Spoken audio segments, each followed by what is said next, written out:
And as soon as you allow for the possibility of like your footprints lasting longer than your lifespan, this is a whole new ball game, either in the form of there's an afterlife, or in the form of I want to leave a planet for my great great grandchildren that's going to be a more peaceful, wonderful one.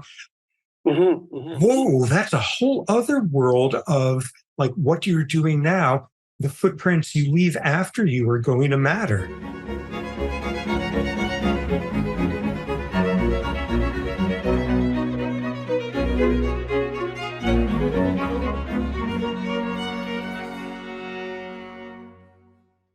Hello, everyone watching and listening. Today, I'm speaking with primatologist, neuroendocrinology researcher, and author of multiple books, including the upcoming Determined, A Science of Life Without Free Will, Dr. Robert Sapolsky. We discuss game theory and how it applies to human behavior, the unexpected success of the tit-for-tat negotiating principle, the role of the neurochemical dopamine in reward reinforcement and the anticipation of the future, and the potentially objective reality of transcendent ethical structures operating within the biological domain. So I was reading Behave in some detail. I've read a number of your other books. I've followed your career for a long time. I'm very interested in primatology and in neuroscience, so that makes for interesting reading as far as I'm concerned. The thing that really struck me in Behave are the sections on game theory. And I wanted to start talking about game theory because first of all, the terminology is strange because game theory, I mean, you could hardly imagine something that might sound more trivial than that. I mean, first of all, it's games, and second of all, it's theory, but there's absolutely nothing whatsoever that's even minimally trivial about game theory. It's unbelievably important, and I kind of stumbled across it sideways. I was reading work by Jaak Panksepp, who did a lot of work with rats, and Panksepp showed that if you paired rats repeatedly together, juvenile males, and you allowed them to play, the little rat who had to invite to play once dominance had been established, he would stop inviting to play if the big rat didn't let him win 30% of the time in repeated bouts, eh? And I thought, oh my God, that's so cool, because what you see there is something like an emergent morality of play in rats merely as a consequence of the repeated pairing of the same individuals, across an indeterminate landscape. And that's an unbelievably compelling and stunning discovery, because it indicates something like the emergence of a spontaneous morality. Now, you talk about game theory. Do you want to review for everybody, first of all, what game theory is, and then what the major findings of the field are? We can talk about tit for tat and the variations, but please let everybody know what game theory is and why it's so important. Sure. Maybe, just emphasize the point you made right from the start that this is not fun and games. Game theory was mostly the purview of war strategists and diplomats and people planning, mutually assured destruction. So this was rather serious stuff. At some point, the biologists got a hold of it, and especially zoologists. And the sort of rationale was, like, you look at a giraffe and you're some cardiovascular giraffe person, and you do all these calculations about, like, if you're going to have a head that's that far above your heart and you're going to have this body weight and blah, blah, whatever, you're going to have a heart with its walls that are this thick or this like vascular properties. And then the scientists go and study it, and that's exactly what you see. Isn't that amazing? Isn't nature wonderful? Or like you look at desert rats and you do all this theoretical modeling stuff and figure out if they're going to survive in the desert, their kidneys have to retain water at this unbelievable rate. And then people would go and study it. And that's exactly how the kidneys work. Isn't that amazing? And it's not so amazing because, like, if you're going to have giraffes shaped like giraffes, the heart has to be that way. There is an intrinsic logic to how it had to evolve. And if you're going to be a desert rodent, there's an intrinsic logic to how your kidneys go about living in the desert. And the whole notion of game theory as applied to evolution, animal behavior, human behavior, et cetera, is there's an intrinsic logic. The logic of our behavior has been as sculpted by evolutionary exigencies as the logic of our hearts and the logic of our kidneys and everything else in there. And by the time it comes to behavior, a lot of it is built around when is the optimal time to do X and when do you do the opposite of X.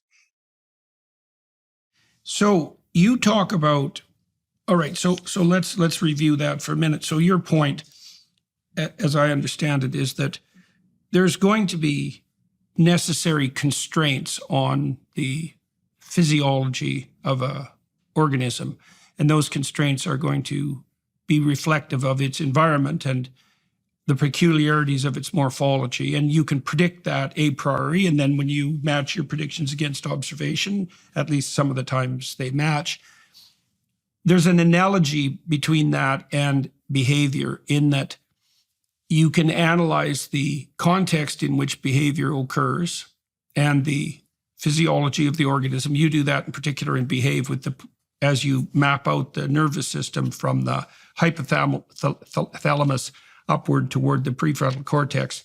There's going to be an interaction between context and physiology that's necessary. The context of behavior isn't the mere requiting of primordial and immediate needs. The context of behavior is in part the reciprocal interactions that occur in a very large social space between many individuals, many of whom will interact repeatedly.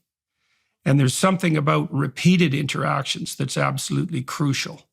So one of the things you point out, for example, is that, and this was also true of Panksepp's rat studies, if you just put two rats together once, geez, the big rat might as well just eat the little rat because what the hell, maybe he's hungry and the little rat can be a meal. And there are circumstances under which that occurs. But if the rats are going to be together in a social environment, and they're also surrounded by relative rats and friend rats, then the landscape of need gratification starts to switch dramatically because you don't just have the requirement of satisfying the immediate need of the single individual right now.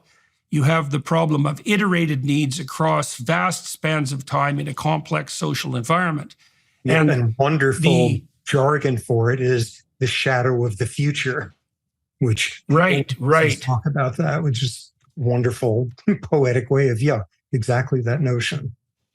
Yeah, well, and the future has a shape too, right? Because the farther out you go into the future, the more unpredictable it is, but it doesn't ever deteriorate exactly to zero predictability. And I know there's a future discounting literature, that's associated with time preference that also calculates the degree to which people regulate their behavior in the present in accordance with likely future contingencies. One of the things you point out, and this is one of the ways your book is integrated, I believe, is that as you move upward in the hierarchy of the nervous system towards the more recently evolved brain areas, let's say, towards the prefrontal cortex, the more you get the constraint of immediate behavior by future, future contingencies, right? And you describe that in Behave as difficult. It's very easy to fall prey to an immediate impulse. Anger is a good example of that, or maybe fear, right? That grips you and forces you to act in the moment. But you want to constrain your impulses, which would be manifestations of brain circuits that are much more evolutionarily ancient. You want to constrain those with increased knowledge of multiple future possibilities in a complex social landscape. And those are also somewhat specific to the circumstance. So the prefrontal cortex also is more programmable because the relationship between the future and the present varies quite substantially with the particularities of the environment. But the fundamental point is that in game theory is that the consequences of your immediate action have to be bounded by the future and by the social context. So I was thinking about something here recently. You tell me what you think about this, because you write a little bit about religious issues in your book too, although not a lot, but some. So I was thinking about this notion that you should love your enemy as yourself, and that you should treat your neighbor as if he's yourself. I mean, one of those is an extension of the other. And I think there's actually a technical reason for that. Tell me what you think of this logic. So the first question might be, what is yourself, the self you're trying to protect? And one answer to that is it's what you want right now and what would protect you right now. But another answer is, yeah, fair enough, now matters, but there's going to be you tomorrow and you next week and you in a month and you in a year and 5 years. And what that implies is that you yourself are a community that stretches across time. And as that community, you're also going to be very varied in your manifestations. Sometimes you're going to be like top lobster and dominant as hell. And sometimes you're going to be sick and in the hospital. And there's going to be a lot of variation in who you are across time. And so if you're treating yourself properly in the highest sense, you're going to treat yourself as that community that extends across time. And then I would say, there's actually no difference technically, and maybe this is a game theory proposition, there's no difference between that technically and treating other people well. Is that you're a community across time, just like the community is a community. And the ethical obligation to yourself as an extended creature is identical with the obligation that you have, all things considered, to other people. So I'm wondering what you think about that proposition, if that makes sense to you, if you think there might be exceptions to that. That makes perfect sense, because that immediately dumps you into are there any real altruists out there? Scratch an altruist and a narcissist bleed sort of thing, that anything within the realm of self-constraint and forward-looking pro-sociality and all of that, what somewhere in there is running in between the lines is the golden rule. And in the long run, this will be better if I do this. And what defines in the long run, species is, two lobsters can do game theory dominance displays, but we are the species that is dominated by the concept of in the long run. With any luck, or the more frontally regulated among us. But that's absolutely the heart of it. And which has always struck me, it's very easy to dump on utilitarian thinking. And because it's always easy to say, oh my God, so would you push your grandmother in front of the runaway trolley and it just feels wrong? And would you convict an innocent person if that's going to make society better? And all of those scenarios where utilitarian thinking just sticks in your throat. It just doesn't feel right. And where the resolution always is utilitarian thinking in the long run. If it's okay to do this, what are we going to decide is okay to do tomorrow? And what slope are we going to be heading down? And it requires a sort of deep, distal, not just proximal, utilitarian mindset. And when you work in shadow of the future and in the long run, suddenly what winds up being the easiest possible solution to maximizing everyone's good looks a whole lot more palatable. Yeah, well, those strange questions that come up when people they pick these contexts where utilitarian thinking seems to involve a paradox. I mean, those are paradoxes of duty, and they do come up. But all that indicates, and I think this is what you're pointing out, all that indicates is that there are often conflicts between what seems morally appropriate immediately and what seems morally appropriate when it's iterated. And sometimes those conflicts are going to be intense. And of course, those are the ones that we have a very difficult time calculating, and no wonder. But I would also say those are also the times when intense negotiation is necessary. Like if you and I are in a situation where my immediate good and our long-term good are in conflict, then I better talk to you a bunch to find out what what the most livable solution is, even if we can't do it perfectly. And the fact that there's going to be conflicts doesn't invalidate the general necessity of having to consider iteration. Now, you talk a lot in the book about tit for tat. And so why don't you outline that for people too? Because lots of people listening, again, this is one of these things that just sounds trivial when you first encounter it, especially the computer simulations, but it's of stunning importance once again. So do you want to outline the science behind these iterative game competitions and the fact that tit for tat emerged as a solution, and then the variations around that too? Let's get into those. Well, first off, just to sort of build on one of your points there, that repeated rounds of an unpredictable number. If you're going to have a competitive interaction with someone, do you stab them in the back or do you cooperate? And your starting point is you're never going to see this person again, and they have no means of telling anyone else on earth if you were a jerk or whatever.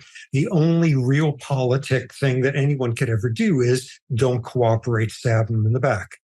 If you have only one round that you're going to interact with. And then you get this horrible regressive thing that if you're going to interact with them for 2 rounds, what's the logical thing to do on the second round? Stab them in the back. So you've already defaulted into knowing that the second round is going to be non-cooperation.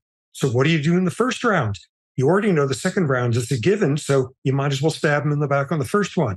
And if there's 3 rounds, you go backwards, and at every one of those points, if you're hyper-rational, no matter how many rounds ahead of you there are, if you know how many there are going to be, the only uber Spockian logical thing to do is to never ever cooperate. Where the breakthrough comes in is when you don't know how many rounds there are in the future. And that's where you get selection for cooperation. That's where you see a world of differences in social species who are migratory versus ones who are not. If I do something nice for this guy, is he going to be around next Tuesday to help me out? Not if he's like a Syrian golden hamster. He's migratory. He's going to be gone. On the other hand, if he's a human living in a sedentary settlement, yeah, maybe if I could trust him or not. So yeah, key point of an unknown number of rounds in the future, because you never know, putting it most cynically, how much of a chance they're going to have in the future to get back at you if you were a jerk right now in the present. So that emphasis on unknown number of rounds, what you allude to is like the poster child, the fruit fly of people who do game theory studies, the prisoner's dilemma, where essentially there's a whole story that goes with it, but you have to decide, are you going to cooperate with someone or are you going to stab them in the back? And the way it works is if you both cooperate, you both get a decent reward. If you both stab each other in the back, you both get punished to a certain extent. But if you manage to get them to cooperate with you, but you stab them in the back, they get a tremendous loss and you get a huge number of brownie points. And conversely, if they've suckered you into being cooperative and then they stabbed you in the back, you're way. So this whole world of when do you cooperate and when do you do anything other than that, always within this realm of multiple rounds, but unknown number.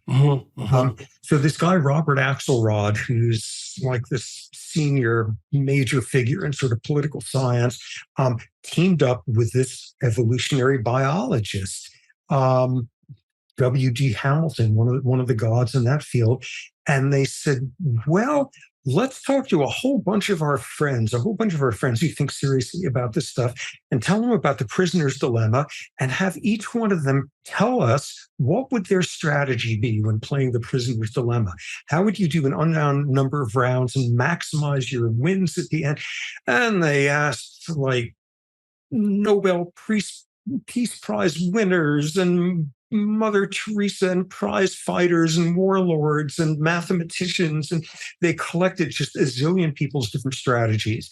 And then they ran this round robin tournament on this ancient 1970s computer of just running each strategy against all the other ones, a gazillion rounds, to see which one worked best, which one won.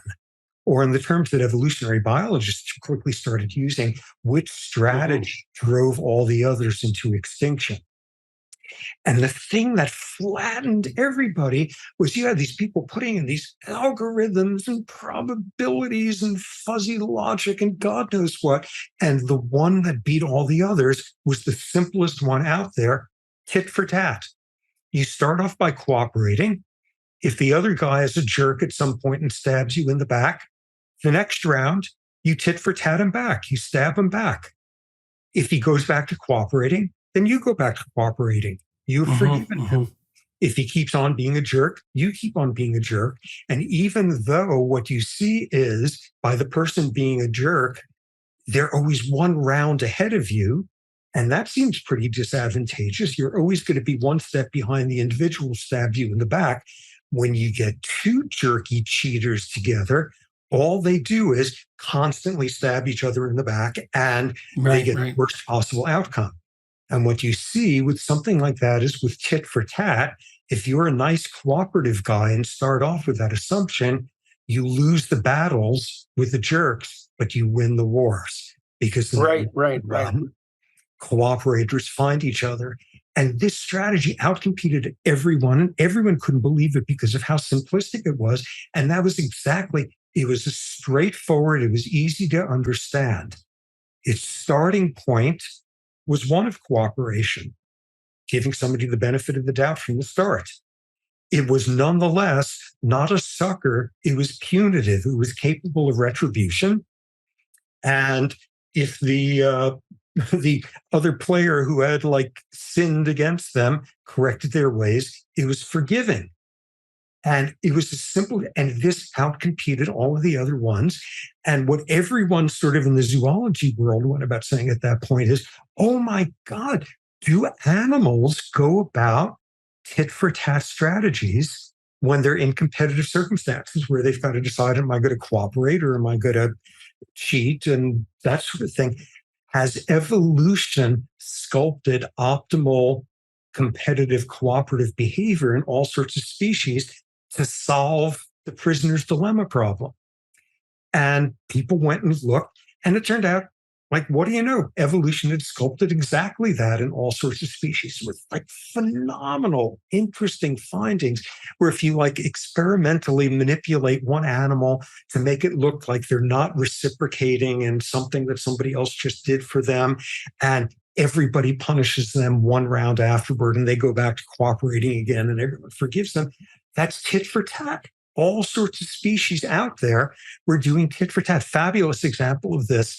I am forgetting his name. Wilkinson studies bats, some bat species. They all do communal nesting stuff. All the female bats have all their nests together, and they're communal in this literal sense. They're vampire bats, which means they fly out at night and they get blood from some cow or some victim or whatever, and they're not actually drinking the blood.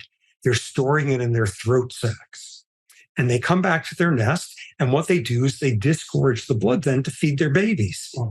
And the hugely cooperative cool thing about the species is it's cooperative feeding, not just among sisters, but through everybody feeds each other's kids. That's great. So they've got this whole collaborative system, and it buffers you against one animal's failure to find food one night, and everyone scratches each other's back, and it works wonderfully. Now make the bats think that one of them is cheating. One of them has violated feeding all each other's kids' social contract. When the bat comes out of the cave or whatever, you net it and get a hold of the bat, and you pump up the throat sac with air. And you put her back there in the nest, and she doesn't have any blood, but everybody's looking at her saying, oh my God, look at how big her throat sac is. Look at all the blood she has. And she's not feeding my kid. She's reneging on our social contract here. And the next round, nobody feeds her kids for one round. Oh my God. Bats have evolved the optimal prisoner's dilemma strategy of tit for tat. This was phenomenal. What people then began to see was out in the real world, straight tit for tat is not quite enough. Because suppose you get a signal error. And this is straight out of, I don't know, we're roughly the same age. I don't know if you grew up reading all those Cold War terrifying novels of there's a glitch in there. What was it? Fail safe or something? We're going to drop a atomic bomb on Moscow by accident, and the only way to prove to them it was an accident, they get to drop one on New York and tit for tat and all of that. And what that introduced was the possibility of a signal error. You're cooperating, but there's a glitch in the system, and the other individual believes you just stabbed them in the back. Yeah, I think virtualization probably increases signal error, by the way. I've noticed that when I've put together business enterprises that you can virtualize the cooperation, but if any misunderstanding emerges, it tends to cascade very rapidly. And you don't have, one of the things you also point out in Behave is that it isn't only that you're playing a sequence of iterated games with people, it's you're playing multiple sequences of multiple different iterated games. And so one of the things that happens if you're face-to-face with people as opposed to virtual is that when you're face-to-face with them, this is probably the key importance of the issue of hospitality, which is very much stressed, for example, it's stressed in the Old Testament, but it's stressed in traditional communities, is that if you're actually in an embodied space with people, you can play multiple games with them, games of humor, games of food exchange, games of music, dance, celebration. And so you can test out their capacity for reciprocity in multiple situations. And so then if there's a signal error, you can mitigate against it because you know that you've tested the person out in all sorts of different circumstances. But when you virtualize things, it's very narrow. The channel's now very narrow. Yeah. And so I'm very concerned about a lot of virtualization too, because the other thing I think that virtualization is doing is enabling the psychopaths, because you can do a lot of one-off exchanges online with no reputation tracking. And that seems to me that enables the people who use, what did you call that in your book? There's a particular kind of strategy. Well, it's the stab you in the back strategy, essentially. And if you can't track people's reputations across time, then you enable the people who are essentially the psychopathic manipulators. And there's actually an emergent literature on online trolling and dark tetrad traits. So I'm afraid we're enabling the psychopaths with the virtualization of the world. And that's a terrifying possibility because they can take everybody out. So so now you were talking about modifications of tit for tat. Well, you bring up sort of the artificiality and the dangers there. Okay, somebody suddenly from out of nowhere stabs you in the back. Is this for real, or is this a signal error? And one way of getting out the other end of it is a vertical one. Have you just had a gazillion rounds in common with that person and things have gone okay? Have you built trust with them out of the history of this game? But what you outline is instead the horizontal one. Okay, I haven't had a gazillion rounds of this game with them, but we're also breaking bread together, and we also did this together, and we also have our cultural share. Instead, lateral examples of iterated games that you could build trust on. That's another way of solving it. And the virtual world collapses both of those. So what you wind up seeing as soon as you put in a signal error, it could collapse the entire system. So people then had to figure out how to evolve protection against signal errors as soon as that's possible in your game theory universe. And what you have to bring in is this radical, upending notion of forgiveness. Should it be forgiveness automatically turning the other cheek? Absolutely not. It should be based on your prior history and all these algorithms of the more rounds in the game you've gone in the past with cooperation without the person doing something jerky, the faster you were willing to forgive them for what seems to have been a betrayal on their part and possibly a signal error instead. And building up of trust, building up of social capital. And of course, what that opens you up to is exactly what you bring up, which is a good sociopath knows exactly how many inches they need to push it and still get under this umbrella of, well, that's a little bit worrisome, but forgivable. At that point, when you have a reciprocal system, that's a wolf in sheep's clothing. A sociopath can exploit it like mad, but at least that was the way of protecting yourself against that to some extent. build in. A shared culture might actually be the abstracted equivalent of a multi-situational, like an abstracted multi-situational game. Because like if I live in your neighborhood, let's say, and I don't know who you are, but I know you live in my neighborhood, and nothing has happened that's untoward in the 10 years that we've been living near each other, then I can reasonably presume that you're pretty much like all the other people in my neighborhood, including the people I know, because if you weren't, you would have caused trouble.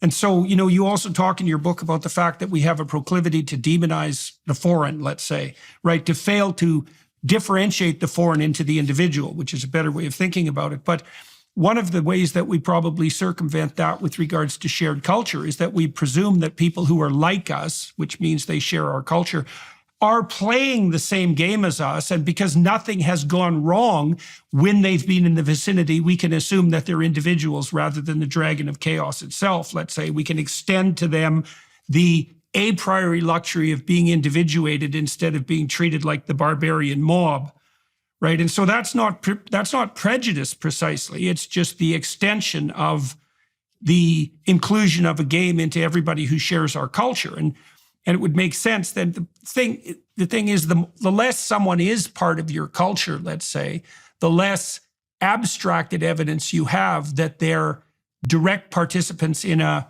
reciprocal game rather than stab you in the back psychopaths, which they could be, right? Because that's about 3% of the population and maybe higher under some circumstances. So you also talk in your book about something very interesting, which is something that's really puzzled me. Is I've not been able to figure out how honest cultures get a toehold, right? Because as you point out, that first of all, there's some evidence that the default response of very immature individuals, 2-year-olds, let's say, isn't cooperative. 2-year-olds are not cooperative. They are in some very bounded circumstances, but they can't play shared games very well. That doesn't mature till the age of 3. And so it's sort of a Hobbesian landscape among 2-year-olds. I know there's exceptions to that. But then as the brain matures, then the capacity for shared games starts to emerge, right? But the fundamental question is, and you do point to this in Behave, is, well, if you have a whole society of cheaters and backstabbers, which is maybe the default Hobbesian situation, how the hell do you ever get a cooperative landscape started, much less a landscape where the default response between strangers is honest and trusting? Now, you point out a little bit, I think maybe what you were pointing to in Behave is the initiation of low-risk trading games. Like I read about this jungle tribe, I think it was in South America, and they initiated trade with a foreign tribe on their border in the following manner. They knew where the territorial boundaries were, just like wolves know, just like chimpanzees know. There's a rough fringe and boundary that's sort of no man's land. They used to go there and leave some of their arts and crafts or their tools. They just leave them on the ground, and then they'd retreat, knowing that the other people were watching them. And then the other people would go and grab some of these cool things. And then the other people, being not completely dim, would leave some of their trinkets and tools lying on the ground. And that's, kind of low cost. They weren't going to leave their most treasured possession to begin with. They'd leave something that's sort of interesting, but exactly that. Exactly that. That's there. Yeah. So, but what's cool is that requires, and you pointed this out, that requires that initial movement of faith, right? You have to presume the possibility of humanity on the other side. Then you have to take a sacrificial risk. And it can be small, not a stupid sacrificial risk, but a reasonable one. And that can get the ball rolling in a upward spiraling cooperative direction. That's kind of what kids do, by the way, when they come together to start to initiate play when they're about 3 years old. They'll play a real simple game to begin with, one that you could maybe play with a 1-year-old. And then they ratchet up the complexity of the game right to the level where it's what would you call maximizing their adaptive progress. And if they find a kid that they can do that with, then that kid becomes a friend. And that friend is reciprocal iterative interactions. So great. And that you've honed in on the central question, which is, in a world in which there's nothing but backstabbers, how do you jumpstart it? Because if somebody suddenly like stands up and like recites the Sermon for the Mount and say, I am going to start cooperation, everybody else is going to say, what a schmuck, and stab him in the back after that, and he will forever be one step. How do you jumpstart it? One of the ways that you point out is the like tiny, tiny incremental uppings of the investment and the chance you're taking. Another one, like evolutionary biology, people love this, founder populations. This is old population ecology term. A land bridge disappears, something where you get a population that gets isolated. They get cut off from the main population. And what happens over time is they get kind of inbred. And thus you get a lot of like cooperative stuff built around all being relatives and such. And they establish a high degree of cooperation. And then, I don't know, whatever the land bridge comes back, they go back and they join the general population. And at that point, they are this cohort of cooperators who have figured out how to do reciprocity, how to do trust, how to do all that stuff, which means they're a cluster of optimized tit for tatters, meaning they're going to outcompete everybody else until everybody else signs up on now becoming good guys. Okay, so let me ask you about that. So I got a proposition for you, and this is relevant to your speculations on the religious front, and I want to bring Sam Harris into this too. So I was reading, for example, the book of Abraham because I'm writing a book on biblical stories, and God promises Abraham that if he abides by the central covenant, that his descendants will outnumber everyone else's descendants. And I have a sneaking suspicion that that's a narrativization, that's a terrible word.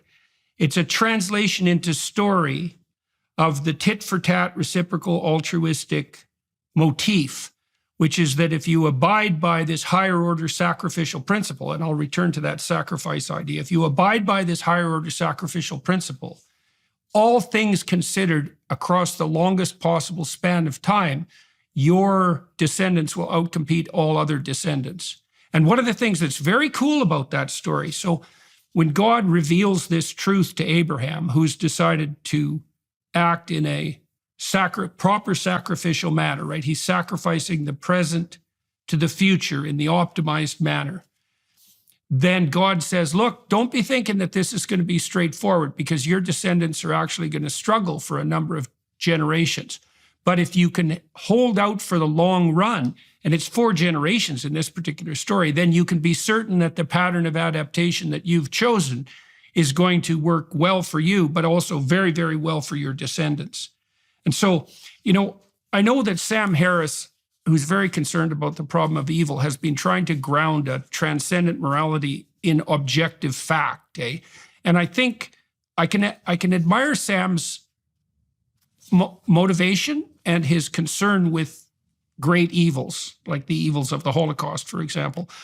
I think his attempt to ground morality in objective fact is misdirected, partly because I think a much more fruitful place for an endeavor like that is actually in game theory, because there is something there, right? I mean, what we're basically pointing out is that the structure of there is a structure of iterated interactions, right? There's an emergent reality. And as you said, you could model that with tit-for-tat competitions in a computer landscape, and that turns out to be ecologically generalizable. So there's an actually underlying ethos in iterated interactions. Now, you can imagine that as the human imagination observed interactions over vast stretches of time, it started to aggregate imaginative representations of that ethos and to extract it upward. And it seems to me that that would dovetail with the maturation and domination of the prefrontal cortex, because what's starting to happen is that you're using long-term strategies to govern short-term exigencies. And that's a very difficult thing to do because, of course, the short term sometimes screeches and yells extraordinarily loudly. But part of what the religious enterprise seems to be doing, as far as I can tell, is mapping this pattern of sacrifice of the present to the future and making the proposition that that is the all things considered, that is the optimal adaptive strategy. So I don't know what you think about those sorts of suppositions. I think that's perfect. I mean, when you look at like dopamine, its role in gratification postponement, and dopamine is anticipatory, all of that. This is a whole literature built around lab rats and lab monkeys. And wow, it works just like in us in terms of being able to sustain behavior in anticipation of a reward. Isn't that amazing? Just like us. But we do it for an entire lifetime in anticipation of a reward in the afterlife. Like that's on a scale that's very, very human. It has always struck me like I could not possibly be on thinner ice getting into comparative religion stuff here, but it has always struck me that the sort of Abraham and the covenant and the people of the stick with us and it's going to be great. You've got this dichotomy between religions where something amazing has happened and it's so amazing that you just have to join. And everything is about recruitment. And then you have the religions that are about retention because the reward is going to be amazing if you stick it out with us. And like traditional nomadic pastoralist religions is about retention because you get a big problem because you're wandering all over the back of beyond because you're nomadic and passing all these other tribes.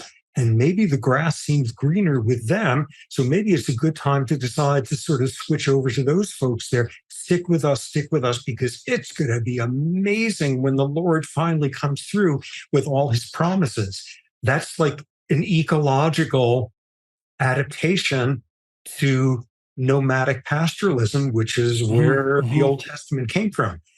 And where you also get from that is, and we're going to throw in something extra so you can't decide to like slip away at night and become like a Canaanite or something. We're going to mark you in a very fundamental way that you could never pass yourself off as one of them. We're going to invent circumcision. So you can't fake them out on that either. You better stick with us. Retention, and there's a great reward coming. And everything about the New Testament is something phenomenal happened. There's really good news. And isn't this so cool that you want to join us? And I think the whole, like developing a frontal cortex for it's going to come if you hold your breath. Is much more a product of religions of retention rather than religions of recruitment. Yeah, well, that bridge that you're drawing between the long view and dopaminergic function is extremely interesting. I want to go back to that part in your book because you're pointing out that the dopaminergic system doesn't just signal reward, it signals the presence of, what would you say? It signals that your theory that reward is likely to occur under these conditions is correct.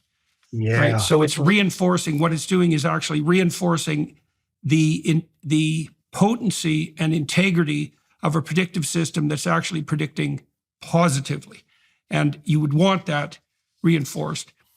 I'm curious about this issue of sacrifice in relationship to cortical maturation.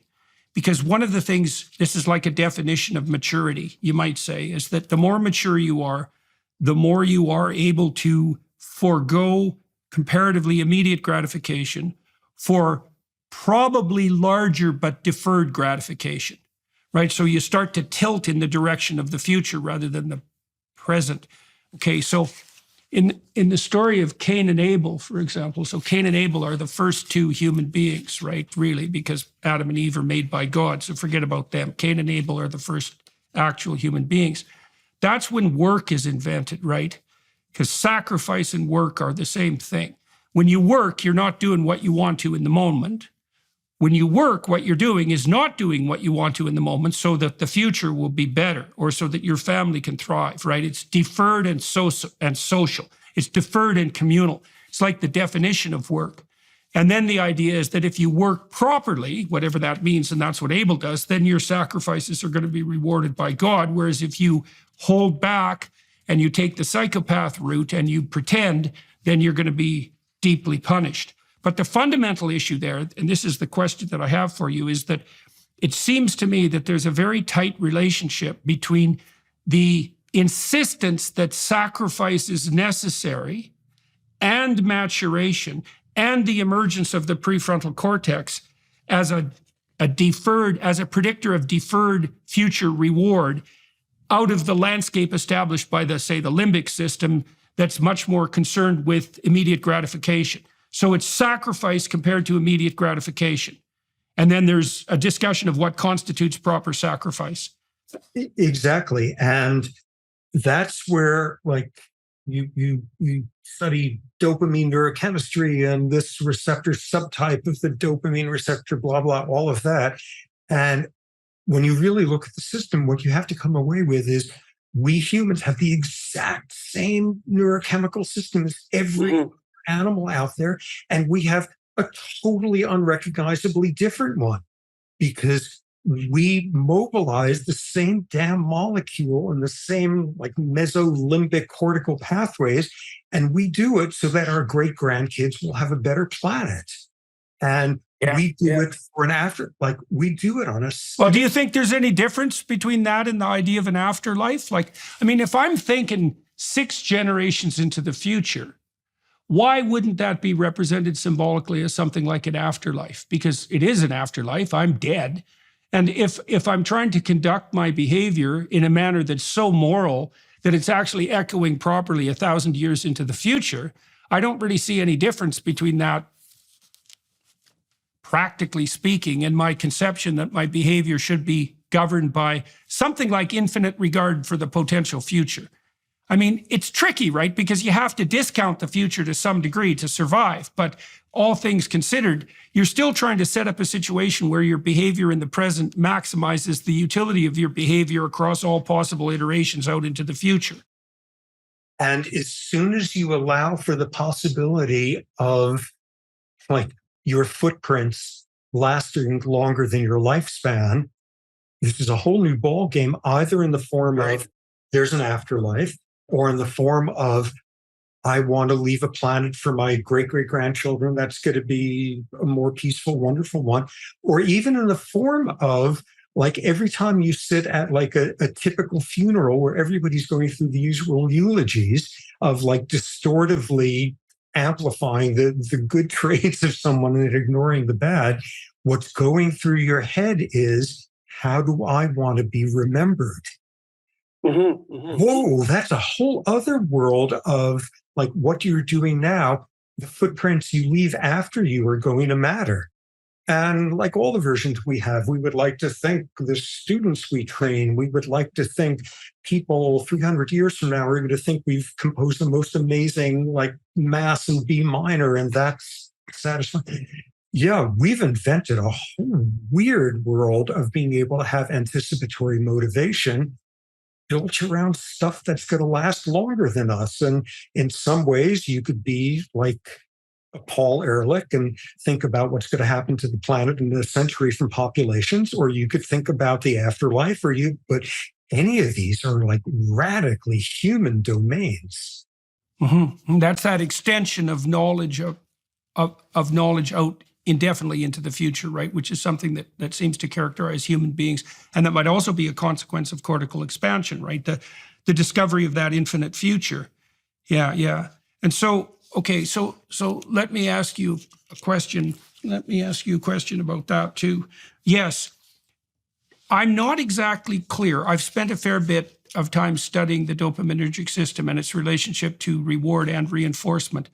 But I wasn't as clear as I would like to be about the role of dopamine in anticipation of future reward. And like I said, I read that in your book and I started to understand it, but I don't completely understand it. And so now dopamine will signal if you lay out a structure of behavior and that structure of behavior produces the desired outcome. You get a dopamine kick that feels good, which is sort of the generalized element, but the dopamine also preferentially encourages the neural structures that were active in the sequencing of that behavior to grow and flourish. And that's the distinction between reward and reinforcement. But you talk about anticipation. And I know I'm missing something there. So will you walk me through in a little bit more detail how the dopamine system works in relationship specifically to anticipation of the future rather than just responding, say, to successful behavior? So, unpacking this a bit, exactly what you were referring to, like take a rat, take a monkey, take a college freshman and Psych 101, whatever, and give them a totally unexpected reward from out of nowhere. And you can show that there's activation of dopaminergic reward pathways in the limbic system. And you can do that with functional imaging. You could do that with something invasive with your lab animal, whatever. Okay, dopamine's about reward. It's completely about reward. Give somebody cocaine and they will release more dopamine than any vertebrate in all of history has ever been able to do. And yeah, it's about reward until you then get a little bit more subtle with your paradigm.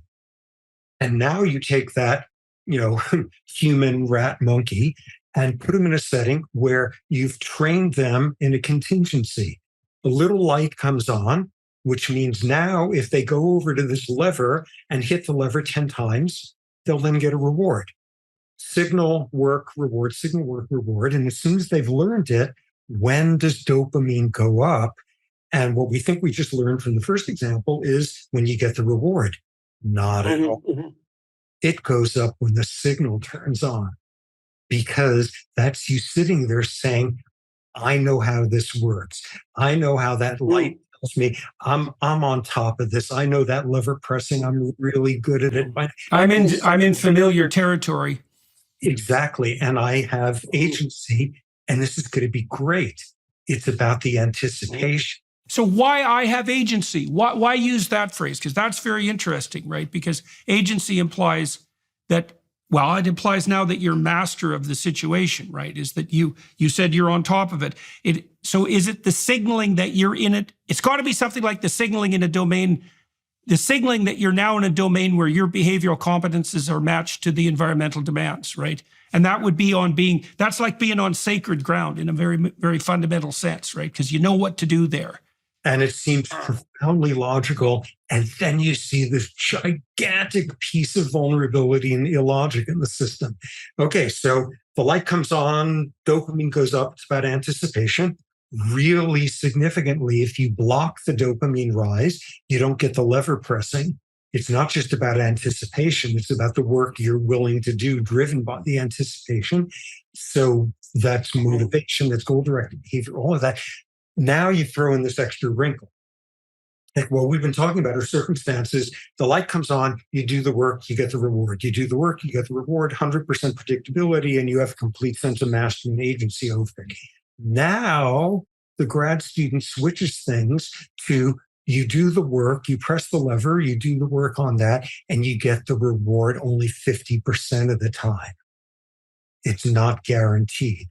And beautiful work. This guy, Wolfram Schultz at Cambridge, who pioneered all of this, showing at that point, as soon as the light comes on signaling, it's one of those circumstances. Again, you get a much bigger rise of dopamine than you got before.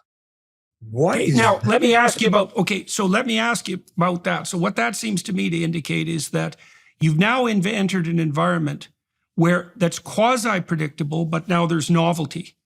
And the advantage to having the dopamine signal kick in when novelty makes itself manifest is that it signals that there's also more to be learned here through exploration that might signal extreme future reward if you can just map the territory properly, right? Exactly. Because it's good to have a good thing, but it's even better to have a potentially better thing.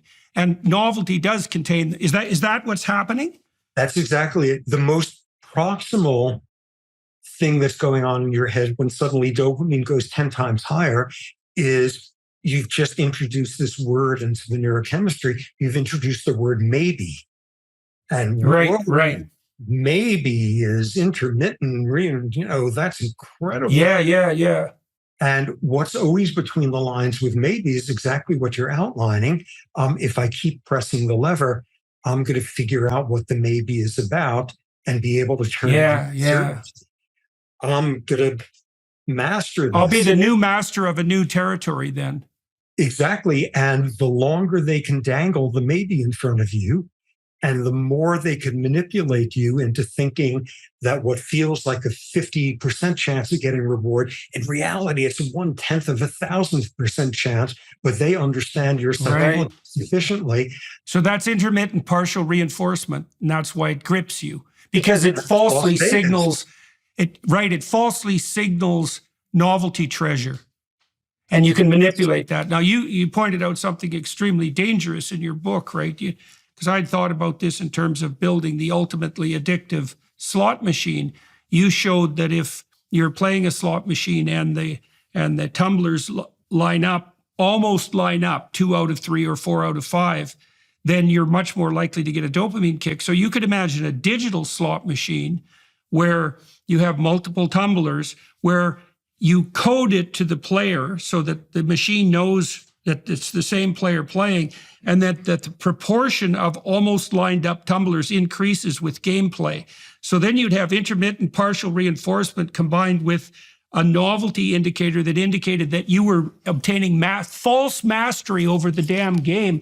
God, you'd have old people glued to that nonstop. Because as soon as you switch from just going with maybe, incredibly powerful though that is, you switch over to almost. Yeah, right. Almost. And yeah, do that like asymptotically, and people will press or lever press till like they die of starvation at their slot machine in Las Vegas. Right. Comes over and feeds them for free. Yeah. Right. The notion that not only. Okay, and so as far as you're concerned, so that's so cool. So imagine that.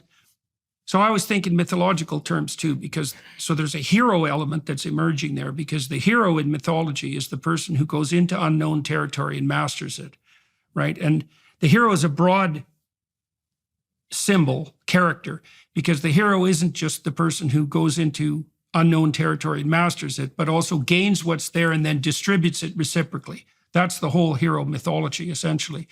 And so your point is that the dopamine system kicks in part as a consequence of predictability.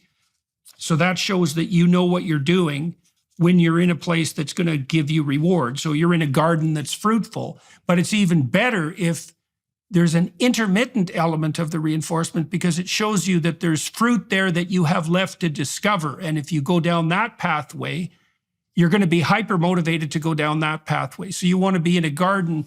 You want to be in a garden where there's fruit, but where the possibility of more fruit beckons, and where that possibility is dependent on the morality and, what would you call it, daring of your actions. Now, I would say that pattern, if a female is observing that pattern of interaction in a male, that male is going to be maximally reproductively attractive. Well, I think that probably depends on what species we're talking about, just to become as. Oh, sorry, I meant people. I meant human beings. Okay, so just to be a pain and now come back and say, well, I think that probably also depends on the culture. But yes, and that is heroism. That's, I mean, the path of the hero is they have setbacks. You press the lever 10 times and you don't get the food pellet. And what the dopamine system is about is then saying, I'm going to press the lever twice as much, 10 times as much, more fervently. I'm going to cross my toes. I'm going to wear my lucky socks and underwear. I'm going to chant, ritualistic whatever of orthodoxy, because I'm willing to come back and try even harder. And then you surmount your setback, and that's your path of the hero. And, that's what dopamine is doing there. That's why you don't give up at the first setback. And that's why ultimately getting a reward predictably every single time you press the lever gets boring after a while and gets. Well, it shows you that there's nothing left to discover.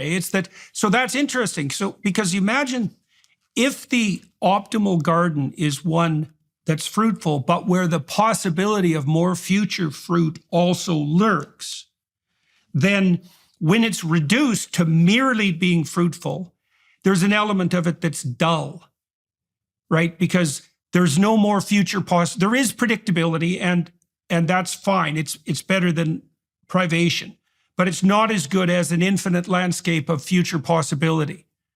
Right, Exactly. right. So Dostoevsky.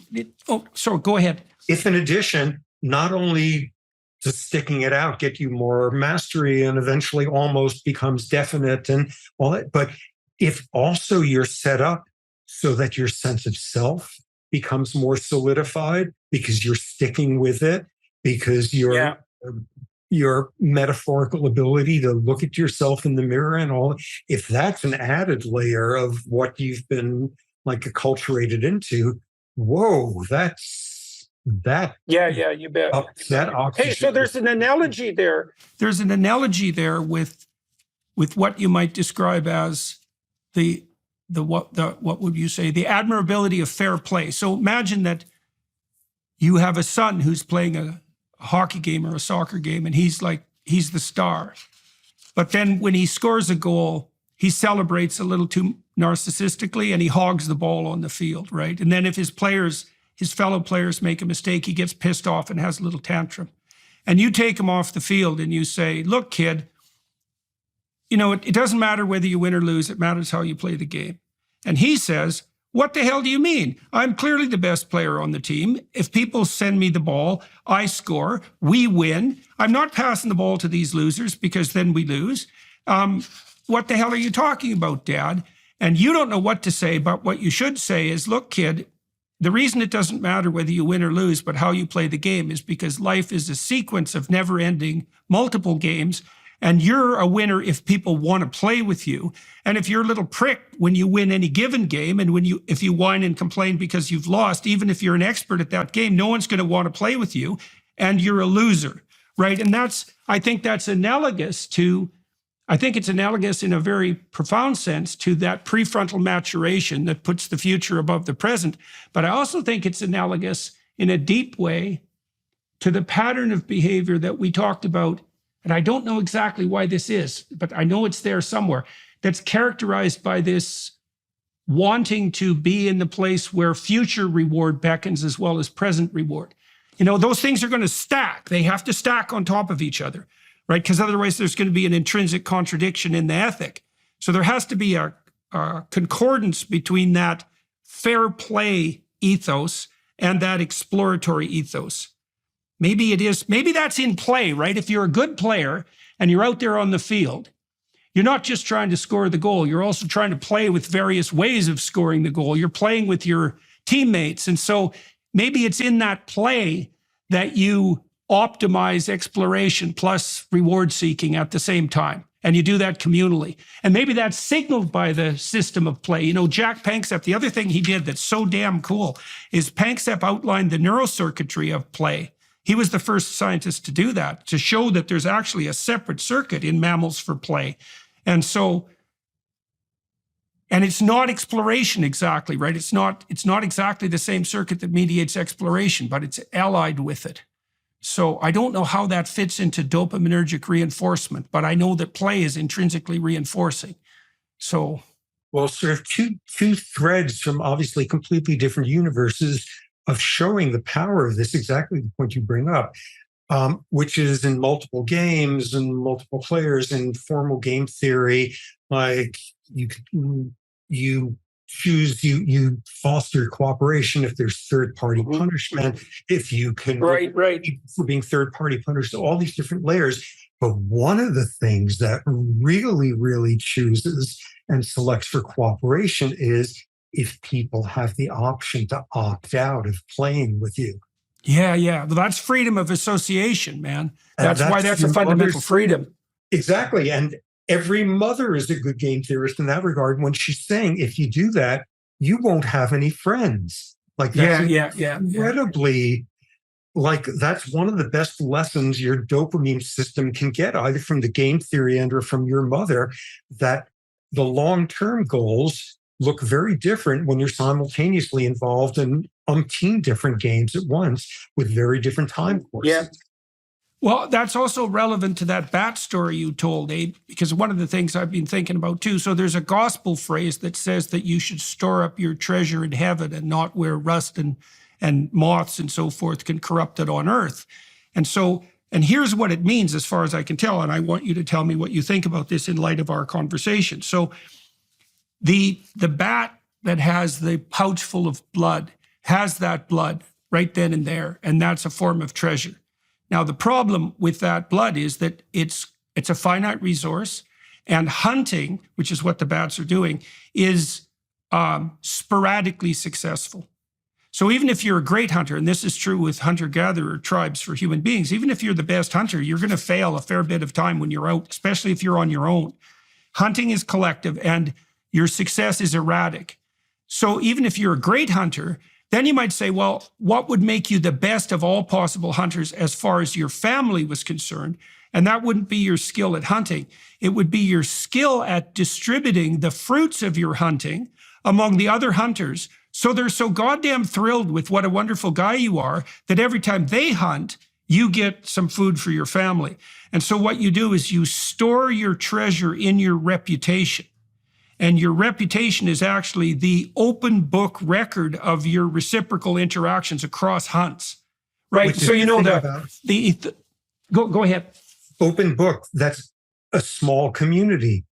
If you're the one who hangs back and pretends to have to tie your shoes right at the scariest part of the mammoth hunt, they're going to know about it. People are going to be talking about it over the fire. Open book.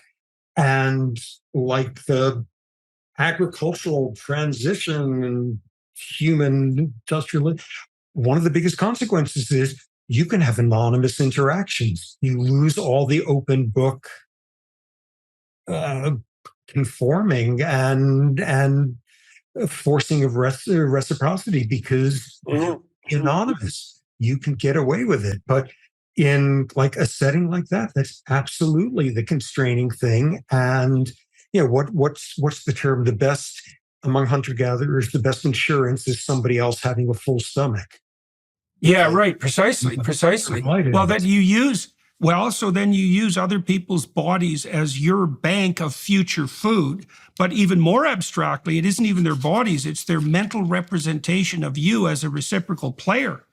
And so if that's associated with, imagine that's a reputation. So that's actually associated with your ethos and with the tracking of that ethos. And if that ethos is something like generous, long-term oriented, sacrificial player of multiple reciprocal games, then all of a sudden you're protected against the exigencies of fate, because even if there's local failure in the food supply, people are so thrilled about your generous reciprocity that you're going to be provisioned even under the worst of all possible circumstances. So, those economic exchange games where you identify two people, you say, look, you're going to give this person sum of $100, but they can reject the offer if they don't believe it's fair.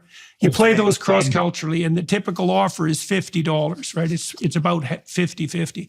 But, I've wondered too, if the best offer isn't 60, especially if you're doing it in front of a crowd, because if you imagine you err, and the best graduate supervisors do this, by the way, if you err continuously slightly on the side of generosity, then my suspicions is the accruing long-term reciprocal reward of that would pay off better than just a 50-50 arrangement, right? And you could maybe see that with your, exactly that. Well, I think you see that with your wife too, right? Is maybe you want to treat the people around you slightly better on average than they treat you, because that way you're doing this. You're making the whole pie expand, and including your own reputation. Then you get some interesting cultural stuff comes in, because they've done all sorts of cross-cultural studies of like ultimatum gameplay and all of that, and see tremendous cultural differences in whether it's 50-50, 51-49, 90-10. Then you see there's a handful of cultures out there where you get punishment of generosity. Somebody makes this viewed as an overly generous offer, and you punish them for it. Oh my God, what is that about? And that's this like pathological sort of retribution sort of thing. You're punishing them because if they get away with being generous like that, people are going to start expecting you to do this. Yeah. And I see that in families that are pathological all the time. If someone makes a positive gesture, they'll get punished to death because of what that implies for the potential future behavior of all the other miscreants.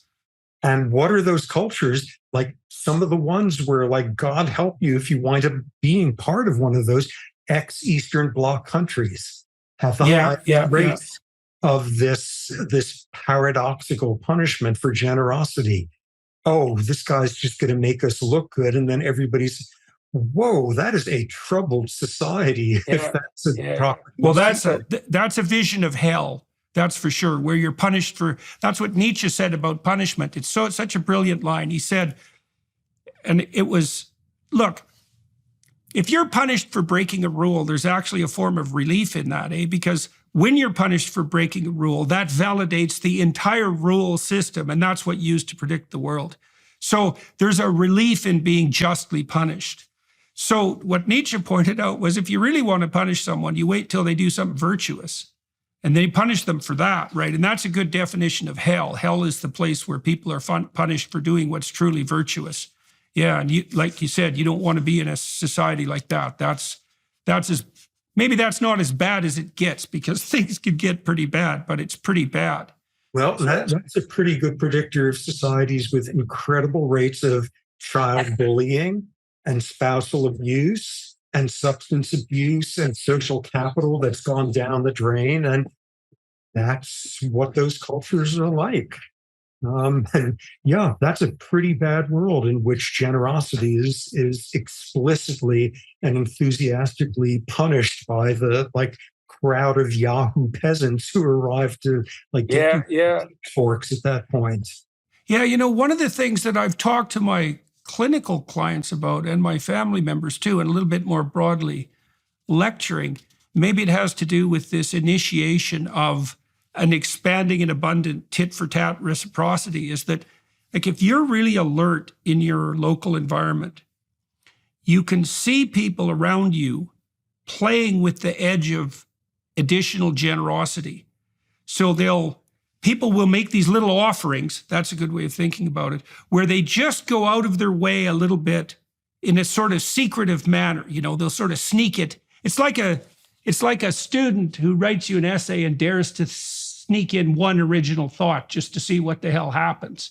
But if you jump on that and you notice and you reward people for staying on that edge where they're being a little more generous and productive than they usually are, you can encourage people around you to be just doing that like mad. And they like you a lot for it too, because actually people are extremely happy when they're noticed for doing something that puts them on the edge of that generous expansiveness and then rewarded for it. So even if you're not in a society that punishes that, you can actually act as an individual to differentially reward it. That's what a good mentor does. And it's always a cost-benefit analysis of how much am I willing to incrementally risk to start ratcheting things up even further. That's exactly it. One of the most fascinating wrinkles in it, in terms of accounting for the world's miseries and stuff, is when you think about dopamine, what are the things we anticipate? Well, if you're a baboon, and I spent 33 years of my life studying baboons in the wild during summers, if you're a baboon, your world of pleasures and anticipation are pretty narrow.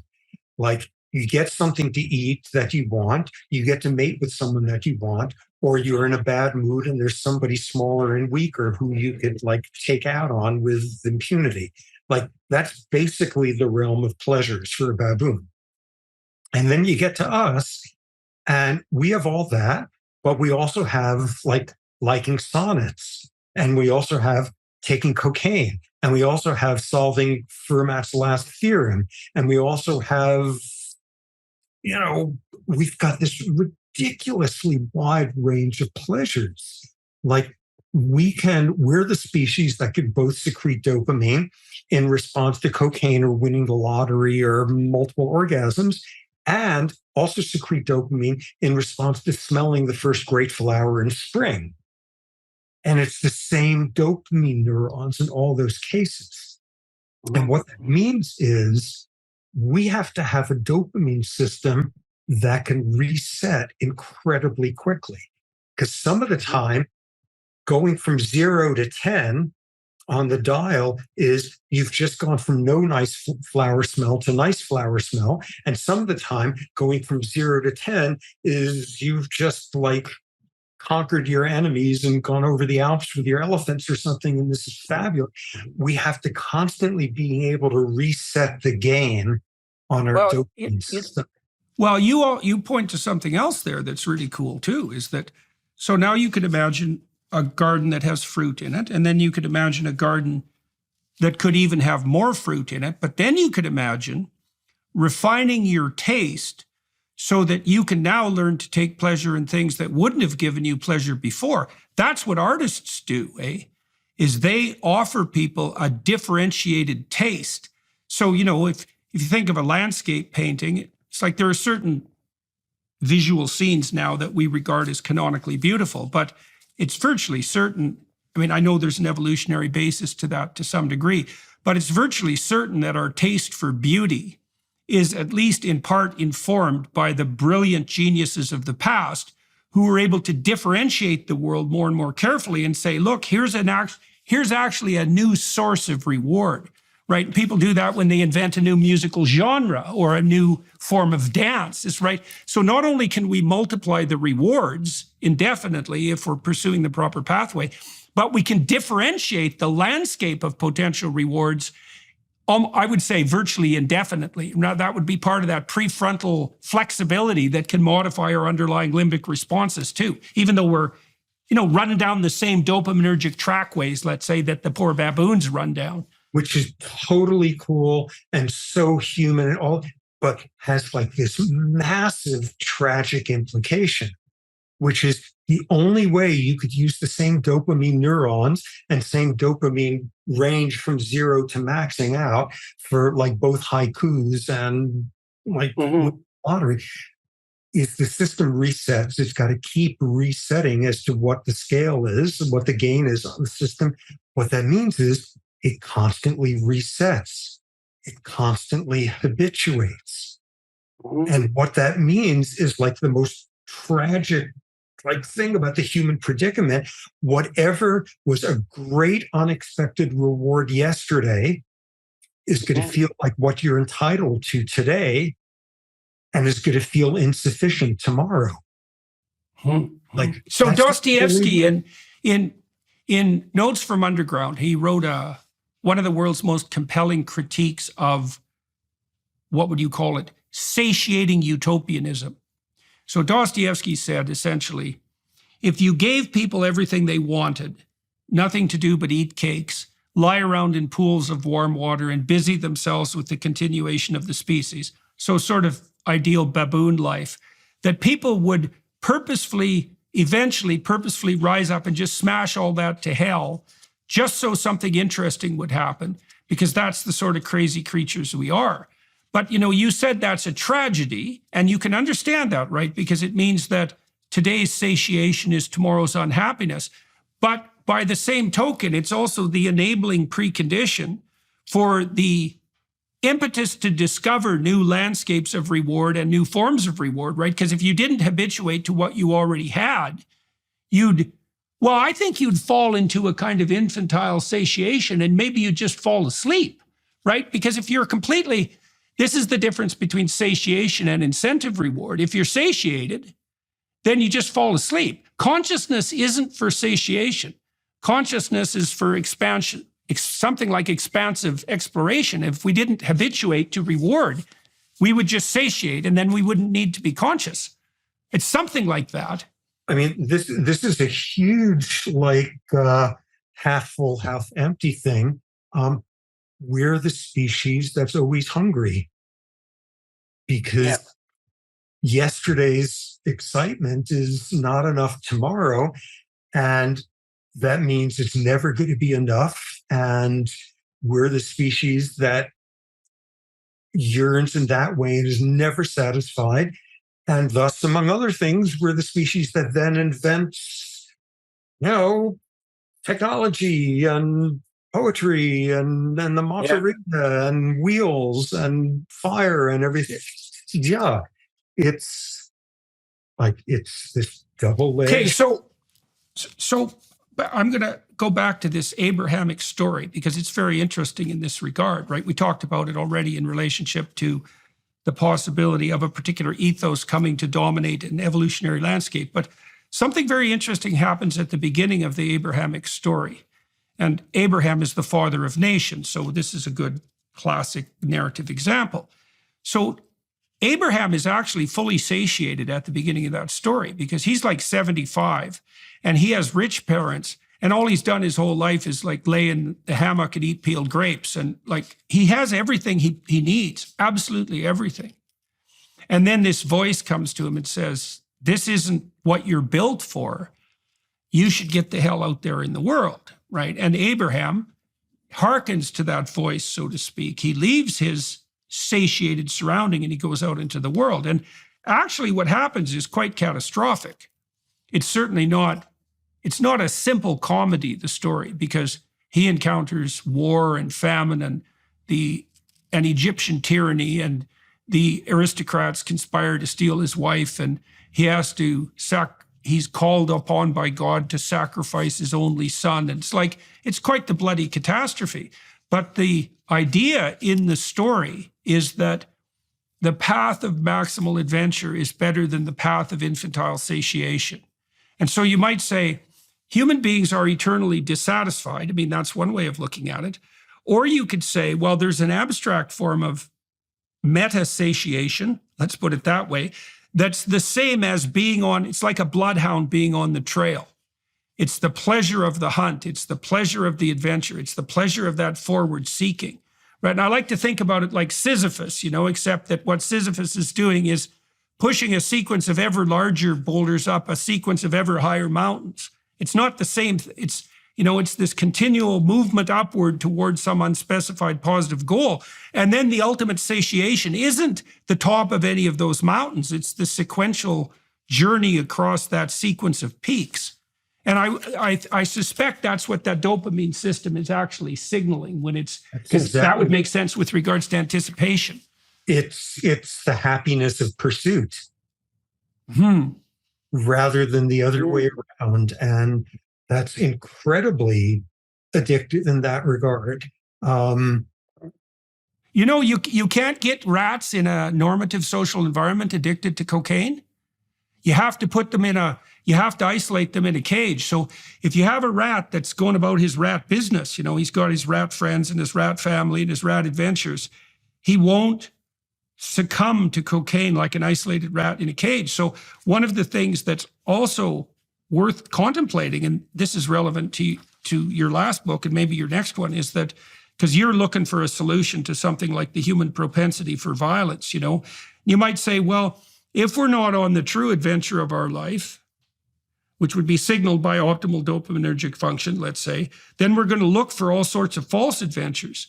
And some of those false adventures are going to be addictive. And some of them are going to be downright pathological. You talked about the baboons who take pleasure in pounding the hell out of this, the weak guy that's sitting beside him. It's like if you're not on the track with your nose to the ground, optimizing the firing of those exploratory and playful dopaminergic circuits, you're going to be searching everywhere for a false adventure. And that can come in all sorts of pathological forms. And often, like one of the falsest ones is getting what you were yearning for. Yeah, right. In terms of that. I mean, why do you say that? Why do you say that? Why did that come to mind? Because like may you live in interesting times. Like right. One of the greatest curses you can place on someone is to give them precisely what they've always thought they wanted.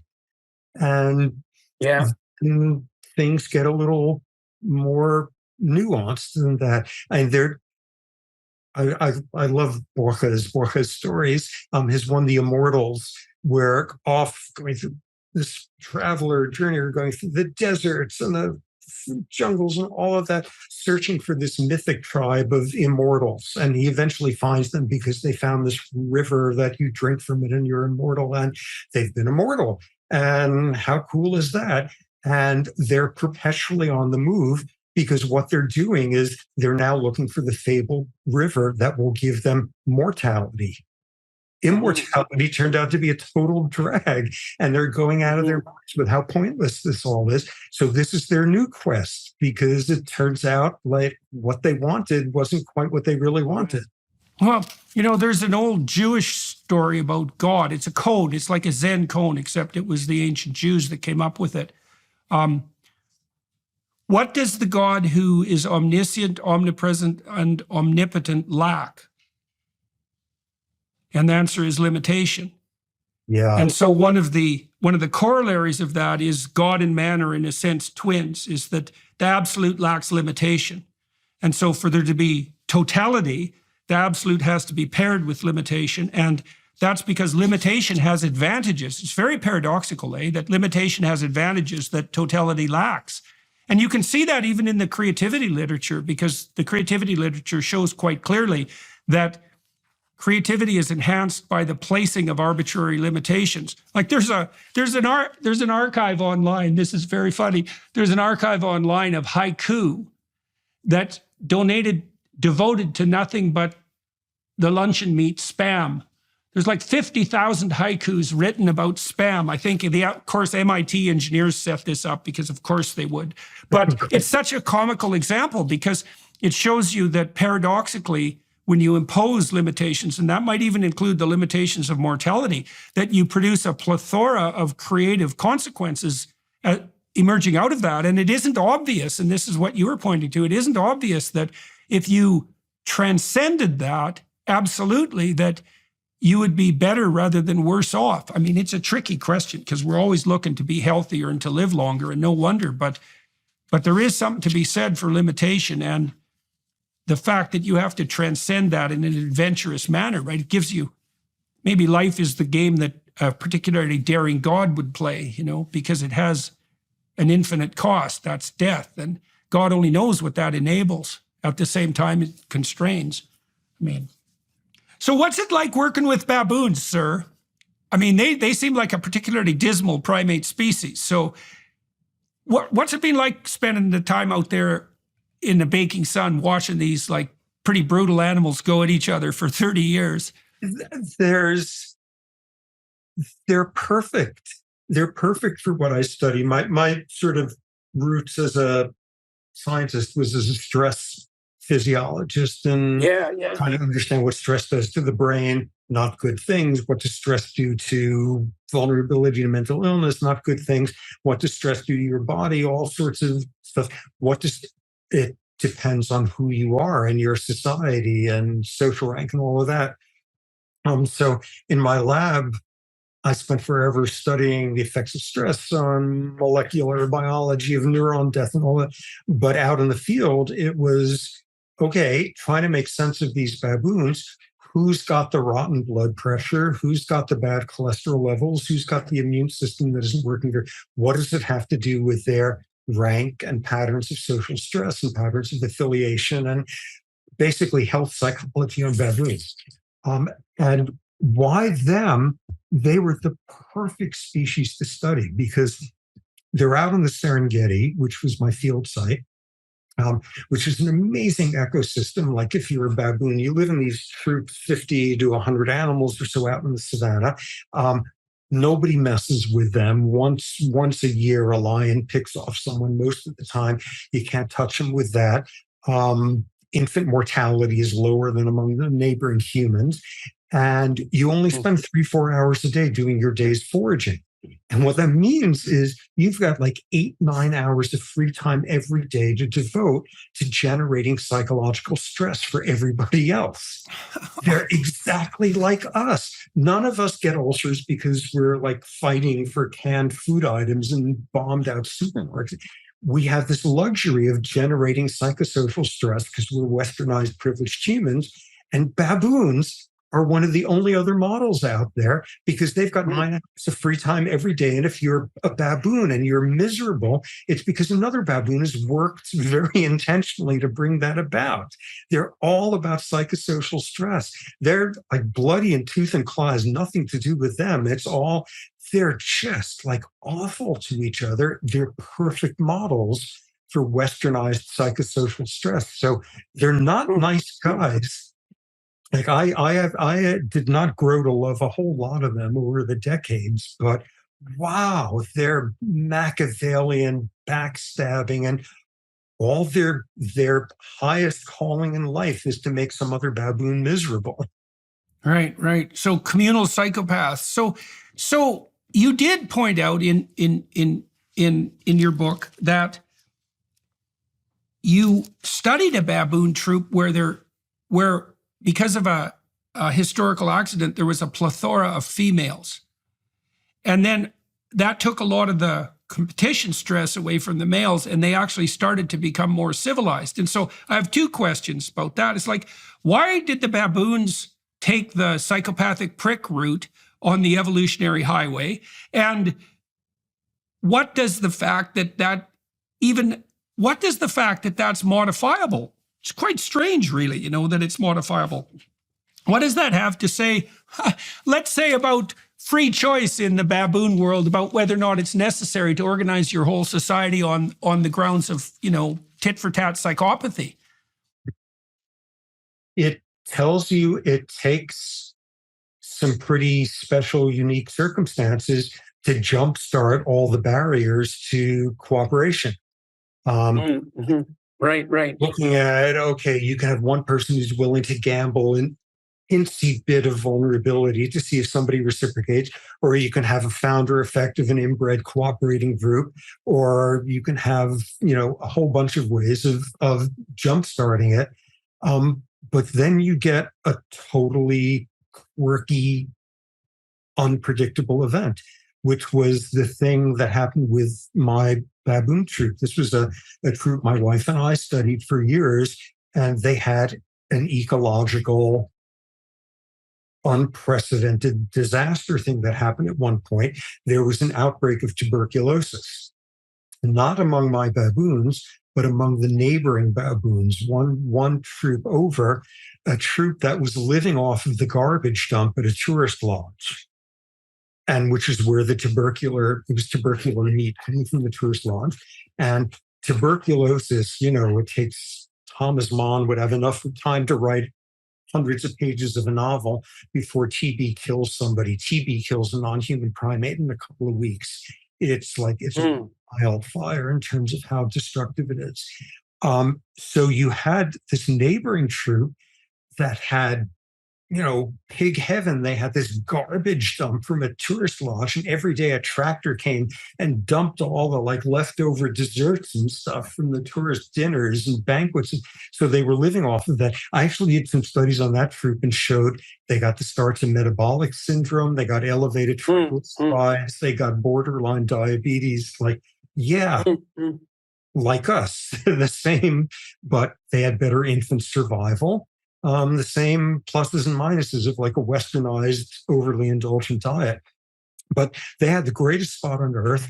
And every morning, a subset of my guys would go over there to try to get the food, would go over there and have to fight their way in this twice as many resident males there who were pissed at who's this outsider coming in here. These were only the most aggressive males in my troop who were willing to go and spend their mornings trying to fight for the garbage next door. In addition, in the morning is when baboons do most of their affiliative socializing, sitting there grooming each other. These are guys who not only were willing to fight for food, but it was a much higher priority to them than sitting around and grooming somebody and being nice. Right. Socially affiliated, and they were the most aggressive.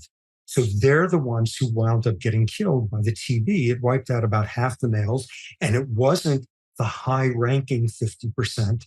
It was the most aggressive, jerky, least socialized 50%, which some of them were high-ranking, but some of them were hyper androgenic, jerky adolescent males who were like spending all day starting fights they couldn't finish. It wasn't just a rank thing. You didn't lose the dominant 50%. Right. You lost the 50% with the aggressive, unsocialized personalities. And that left like a completely different cohort of males. It left you twice as many females as males, for one thing, which you don't normally see in a baboon troop. So all these females who suddenly had a whole lot to gain from not having male baboons be the jerky, displacing aggression that characterizes them, where they're in a bad mood. And if you're a smaller female, watch out. But most of all, the guys who were left were nice guys. They were socially affiliated. They didn't take it out on someone smaller. They still competed for rank, but they weren't displacing aggression on innocent bystanders at anywhere near the rate. And this brought in an entire new culture into the troop, which was great and totally amazing. And isn't that cool? And what was also cool was stress hormone levels, which is what I was able to study. And these guys were way down in them, and their immune systems were working better. Yay, baboon utopia, all of that. So at that point, like sort of reality intervened, and I couldn't look at that troop for about a decade. Game park politics or whatever. But a decade later, I was finally able to get back to this troop. And it was the same culture, the same wonderful culture. Wow. But every one of those. Well, so that's another example in principle of how cooperation could initiate, right? Is that you could have a circumstance at one point where the real pricks get wiped out for some somewhat random reasons, and then you get a cooperative community starting.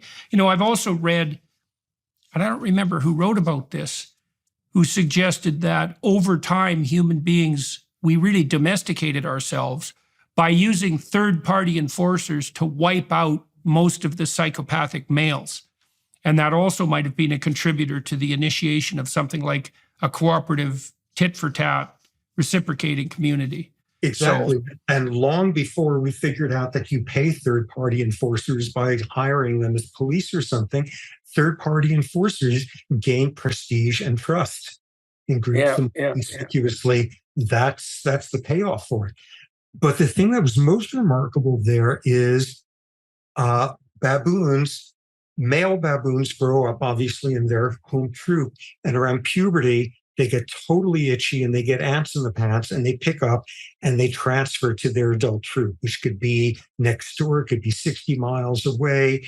They wind up being this like snivelly little parasite-riddled kid who shows up at 5 years of working their way up the ranks and all of that. And so it's this transfer business.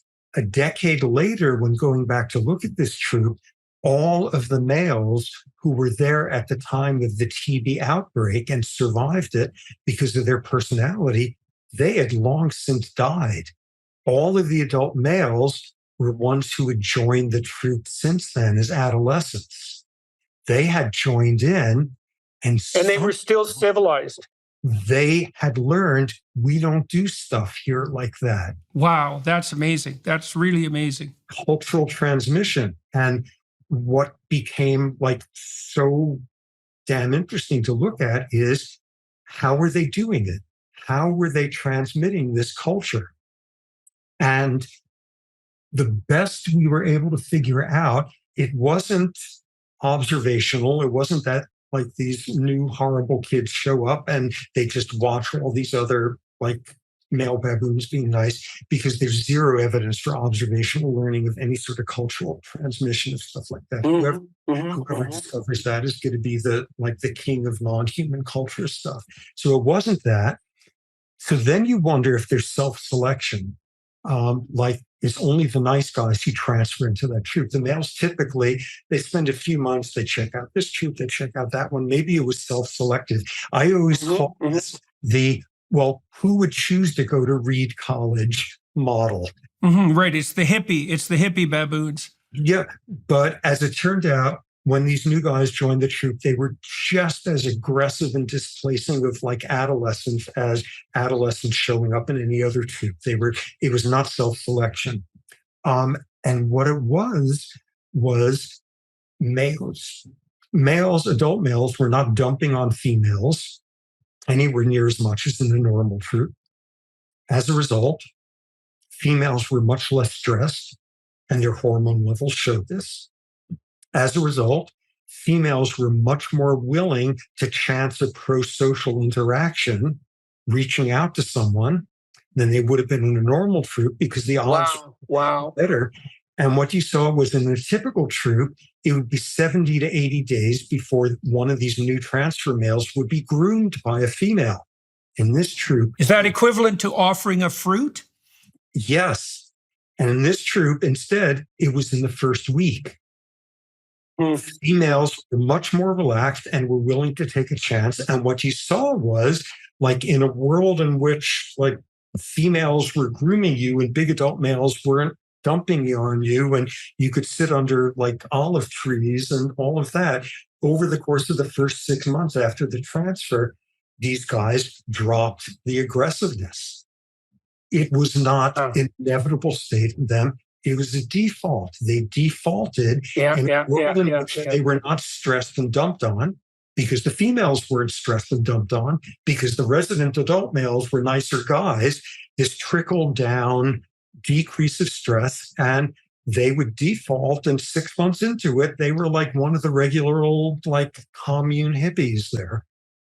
It was transmission. That's insanely cool. That's an insanely cool story, and so positive and optimistic. It's amazing that, given the multi-generational proclivity, let's say, of the baboon tribes to be relatively psychopathic, it's amazing that there's that much behavioral variation left in this species to be transformed that rapidly. That's a single generation, essentially. I mean, you get a bit more than one generation there, but that's transformation within a single generation. It's amazing. Anyone who says, like, humans don't have that much cultural malleability hidden in them, baboons are more sophisticated in their potential variety of social systems.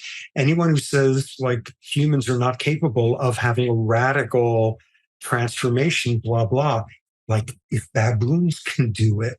And they were literally, I studied at college with this guy, Irv DeVore. I think you overlapped with him when you were at Harvard, who was like the king of baboon field biology. And I've been writing fan letters to him from the time I was 12 or so, and went to study with him. And he was the person who literally wrote the textbook about baboons and made them the textbook example of the inevitability of stratified male-dominated societies with high degrees. Right. And, like, ridiculously inevitability, because they go out and hunt, inevitably aggression. Yeah. Patriarchy, evil patriarchy. Exactly. Dawn of man, territorial, 1960s Robert Ardrey stuff. And, like, baboons were the textbook example. And in one generation, it could be transformed. That's amazing. Then is what does in that culture? Were there vulnerabilities built into it? Right. Could they go? Like, are they as good at defending themselves against lions, for example? Probably, though. They probably are. I doubt if it's that simple. It's that you get rid of the aggressive guys and the hyper-aggressive guys, because they're not exactly heroic, aggressive defenders. They're more like impulsive psychopaths. So I doubt very much that would constitute a downside. We have to stop. We're 106 minutes in. I don't want to stop because I didn't get to talk to you about stress, which I really did want to talk to you about. And we just barely touched on your field work. And so maybe we would have a chance to continue this discussion, because there's lots of other avenues we could walk down, especially on the stress front, because there's more on the dopamine front too. I talked to Carl Friston about the fact, for example, that dopamine also signals incremental progress towards a valid goal and reduction in entropy. So positive emotion signals reduction in entropy, and negative emotion signals increase. And that's, like, you can talk about that for like 5 decades. And so I would love to talk to you again. I am going to talk to Dr. Sapolsky for another half an hour. For those of you who are watching on the YouTube side, we usually delve into more autobiographical issues. So I'm very curious to know, for example, how the hell he ended up on the Serengeti surrounded by baboons. He must have done something terrible in a previous life. That's my theory. So we'll find out about that when we switch over to the Daily Wire Plus side. Thank you to the film crew here in Florence for facilitating this conversation, and to the Daily Wire Plus folks for making this possible. And thank you very much. I've been trying to get you on this podcast for a long time. I'm a great admirer of your work. I learned all sorts of things from you over the years that have been extremely useful to me. So it's a pleasure to talk to you. And to everyone watching and listening, thank you very much for your time and attention. Thank you, sir. Huge pleasure at this end. I feel giddied with intellectual stimulation. Hey, we got the dopamine circuits mutually entangled, man. We'll talk very soon. And for everyone else, bye, and we'll see you on another YouTube site.